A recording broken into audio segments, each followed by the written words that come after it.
নমস্কার, আপনারা দেখছেন রিসার্চ বাংলা নিউজ। আমি বিশ্বজিৎ রয়েছি আপনাদের সঙ্গে। আজকের যে খবর নিয়ে হাজির হয়েছি সেটি এক কথায় বিস্ফোরক। জগদীপ ধনকরের পদত্যাগের ঘটনার পর আবারও কি দেখা যেতে চলেছে আরেকটি বড় ইস্তফা?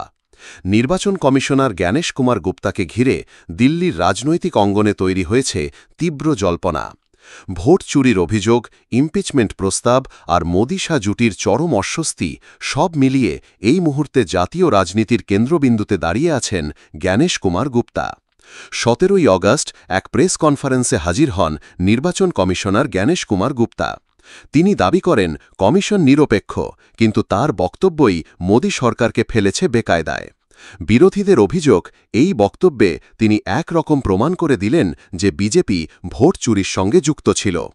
রাজনৈতিক পর্যবেক্ষকদের মত, মোদি শাহের ঘনিষ্ঠ বলে পরিচিত গুপ্তা নিজের ভাবমূর্তি বাঁচাতে গিয়ে উল্টে বিজেপিকেই ছোট করলেন। কংগ্রেস থেকে তৃণমূল প্রায় সব আইএনডিআইএ জোটের দলই এখন তাকে নিশানায় নিয়েছে। রাহুল গান্ধী আগে বলেছিলেন তিনি সংসদে অ্যাটম বোম ফাটাবেন, কিন্তু বিরোধীদের মতে ভোট চুরির প্রসঙ্গ উঠে আসার পর তা যেন অ্যাটম বোম নয়, একেবারে ডিনামাইট বিস্ফোরণ। রাহুলের অভিযোগ, যদি প্রকৃত গণনা হতো তাহলে কংগ্রেস জোট কমপক্ষে 225টি আসন পেত। বাকি আসনগুলো নাকি জাল ভোটের মাধ্যমে বিজেপিকে পাইয়ে দেওয়া হয়েছে। এবং যদি সেই ভোট চুরি না হতো তাহলে আজ নরেন্দ্র মোদী প্রধানমন্ত্রী হতেন না। সোশ্যাল মিডিয়ায় এখন একটাই ন্যারেটিভ ঘুরছে, ভোট চুরি করেই ক্ষমতায় এসেছে বিজেপি। আইএনডিআইএ জোটের আইটি সেল হোক কিংবা তৃণমূল, সবাই এই স্লোগানকেই প্রচার করছে। ভারতের নির্বাচন কমিশন বিশ্বের বৃহত্তম গণতন্ত্রের রক্ষক। অন্য দেশের কমিশনও ভারতের থেকে শিক্ষা নিয়েছে, কিন্তু আজ সেই প্রতিষ্ঠানকেই প্রশ্নবিদ্ধ করা হচ্ছে। আগের নির্বাচন কমিশনার রাজীব কুমারের আমলেও উঠেছিল গুরুতর অভিযোগ। মহারাষ্ট্রে ৭৬ লাখ ভুতুড়ে ভোটারের প্রসঙ্গ নিয়ে তোলপাড় হয়েছিল রাজনীতি। আজ একইভাবে নিশানায় জ্ঞানেশ কুমার গুপ্তা। আইএনডিআইএ নেতারা সরাসরি সংসদে দাবি তুলেছেন গুপ্তা বিজেপির ভাষা আওড়াচ্ছেন, নিরপেক্ষ নন। সবচেয়ে বড় প্রশ্ন এখন, গুপ্তাকে কি জোর করে ইস্তফা দিতে বাধ্য করা হবে? তা না হলে কি তার বিরুদ্ধে আনুষ্ঠানিক ইমপিচমেন্ট মোশন আনা হবে?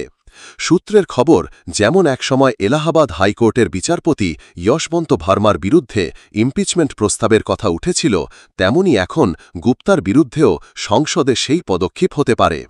তবে বাদল অধিবেশন শেষ হচ্ছে 21শে আগস্ট, অতএব এখন ইমপিচমেন্ট সম্ভব নয়, সেটি গিয়ে ঠেকবে শীতকালীন অধিবেশনে। কিন্তু তার আগেই গুপ্তাকে কি পদত্যাগ করতে হবে? এটাই লাখ টাকার প্রশ্ন। অখিলেশ যাদব, মহুয়া মৈত্র, গৌরব গোগাই সবাই একসঙ্গে চাপ বাড়াচ্ছেন। অখিলেশ তো হাতে কোর্টের হলফনামা নিয়ে সংসদের বাইরে দাঁড়িয়ে সাংবাদিকদের দেখিয়েছেন। তিনি দাবি করেছেন, গুপ্তা বলছেন রাহুল গান্ধী হলফনামা জমা দেননি, কিন্তু আমরা তো দিয়েছি, ডিজিটালি রিসিভড কপিও আছে। তাহলে উনি কেন বলছেন কিছু আসেনি? এই ঘটনায় কমিশনের বিশ্বাসযোগ্যতাই প্রশ্নের মুখে।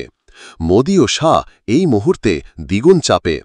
একদিকে ভোট চুরির অভিযোগে সারা দেশ উত্তাল, অন্যদিকে তাদের ঘনিষ্ঠ বলেই পরিচিত গুপ্তা প্রকাশ্যে ফেলেছেন বিব্রতকর মন্তব্য। গৌরব গোগাই প্রশ্ন তুলেছেন, কেন আগে নির্বাচন কমিশনার নিয়োগে চিফ জাস্টিস থাকতেন আর এখন তা বাতিল করা হয়েছে? কেন শুধুই মোদি শাহ ঠিক করবেন কে কমিশনার হবেন? রাজনৈতিক মহলে স্পষ্ট, মোদি শাহের তৈরি প্রতিচ্ছবি নষ্ট হয়েছে, আর বিরোধীরা সেটাকেই কাজে লাগিয়ে উঠেছে। তাহলে কি জগদীপ ধনকরের ঘটনার মতোই এবার জ্ঞানেশ কুমার গুপ্তাকেও পদত্যাগ করতে হবে, নাকি শীতকালীন অধিবেশনে তার বিরুদ্ধে আনুষ্ঠানিক ইমপিচমেন্ট প্রস্তাব আসবে? এই প্রশ্ন এখন গোটা দেশ জুড়ে আলোচনার কেন্দ্রবিন্দু। বন্ধুরা, এ বিষয়ে আপনারা কি মনে করেন? ভোট চুরির অভিযোগে কি কমিশনারকে ইস্তফা দিতে হবে, নাকি পুরো ঘটনা বিজেপিকে বেকায়দায় ফেলতে বিরোধীদের রাজনৈতিক চাল? জবাব দেবেন আপনারা কমেন্ট বক্সে। এবং আমাদের বিশ্লেষণ ভালো লাগলে রিসার্চ বাংলা নিউজ ইউটিউব চ্যানেলটিকে সাবস্ক্রাইব করে আমাদের পাশে থাকুন। ধন্যবাদ।